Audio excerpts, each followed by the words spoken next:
Aujourd'hui,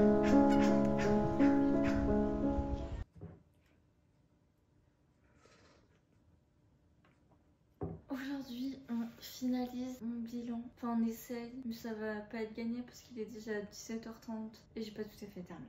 Mais pour vous dire, en fait, j'ai voulu rajouter des données entre temps parce que j'ai eu une idée hier soir. Quand j'ai créé la marque et jusqu'à aujourd'hui, mon but c'était pas forcément d'être revendue parce que je trouvais que ça n'allait pas dans ma stratégie. Ça me demandait beaucoup d'argent pour avoir une production, pour avoir des quantités. Il fallait aussi stocker et être vendu, ça voulait dire qu'il y avait moins de marge pour moi parce que forcément, votre revendeur va prendre des commissions qui sont parfois quand même assez énormes. Ça peut aller 40, 30%. Pas ma stratégie de base. J'ai testé plusieurs fois d'être vendue dans plusieurs villes différentes, notamment à Lyon, à Paris et au SAM. Et je suis au SAM depuis fin juin, ça fait quand même quelques mois et ça marche très bien. Là, j'aimerais quand même développer la marque, la faire grandir et donc ça passe aussi par être un peu plus revendu, plus distribué pour qu'il y ait plus de gens qui puissent la voir. J'ai aussi remarqué, si vous voulez, aujourd'hui, cette année actuellement, une vente sur deux se fait en physique, donc ce qui est quand même pas rien et ça à prendre en compte. Et aussi c'est que en physique je vends beaucoup plus de vêtements. Autant acheter un accessoire en ligne, je pense que tout le monde le fait. Bon, ça va, on sait quand même, on voit plus ou moins le tissu, etc. Alors qu'un vêtement, on a besoin de le toucher, de l'essayer, c'est quand même différent. Et être en physique, ça permet de finaliser la vente, de la confirmer. Parce qu'on peut avoir repéré quelque chose en ligne, mais on a envie de le voir en vrai et de le tester. Aujourd'hui, par exemple, à Paris, c'est pas là où je marche le mieux, où je vends le mieux. Pas du tout. Même si c'est 61% de mes visites en France qui sont d'Île-de-France. C'est un peu plus d'autres villes, un peu plus niche, où il y a moins d'offres, où l'offre des créateurs se fait un peu désirée si vous voulez. C'est pour ça, là je suis dessus. J'ai une liste un petit peu de revendeurs, mais j'ai aussi regardé mon flux sur le site d'où ils venaient pour voir si dans ces petites villes là ou dans ces zones là, il n'y aurait pas un concepteur, un multimarque qui pourrait m'accueillir. Mais si jamais vous avez des adresses, n'hésitez pas à me le dire.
J'ai reçu un énorme colis qu'on va ouvrir ensemble.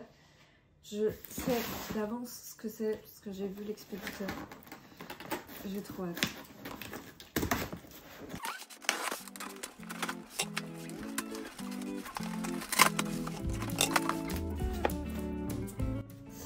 Ok. Alors j'ai reçu 2 paires de Hoka. Je suis trop contente, c'est la première fois que je reçois des Hoka. Alors il y a celle-ci. Si je vous dis pas de bêtises, c'est la Bondi B3. Je pensais pas qu'elle était de cette couleur, mais finalement je préfère.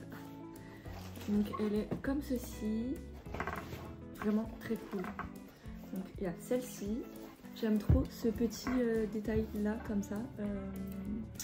En mode stop cordon quoi. Voilà, ça change. Je sais pas si vous voyez.